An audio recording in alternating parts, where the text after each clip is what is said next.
বেটা ঢাকা শহরটা কি তোর বাপের? ওই না জান্নাত কেমনে পাবেন? Few moments later. এই বাড়িটা শেষ করলাম ভাই, ওই বাড়িটা ঘুরে দিয়ে আর ওই বাড়িটা ওই যে একটা খেলা যাইতাছে ভিতর, তাড়াতাড়ি লোক যাই তাড়াতাড়ি, নামাজের সময় হয়ে গেছে, নামাজ পড়তে হইব। এত কটা ভোট পাওয়া যাবে খেলা হুনে একটু জরুরি। আসসালামু আলাইকুম খালা। ওয়ালাইকুম আসসালাম বাবা।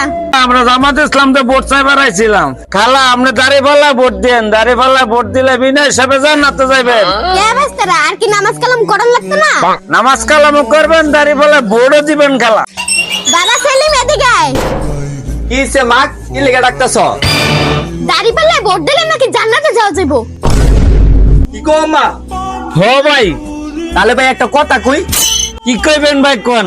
তাহলে ভাই ভুট্টা ধানের শীষে দিয়েন। কি লেগে আমি দানের শীষে ভোট দেব? আপনি ধানের শীষে ভোট দিলে ঢাকা শহর পুরা আপনার নামে লেখা দিব। এই বেটা ঢাকা শহরটা কি তোর বাপের? ওই না জান্নাত কেমনে পাবেন? আইসে বাবা, ওকে এত বড় শ্বাস, ওকে আজকে শিক্ষা দিয়ে দি। লও মা আজকে সাইড দিয়ে দিই। উরি বাপ রে বাপ।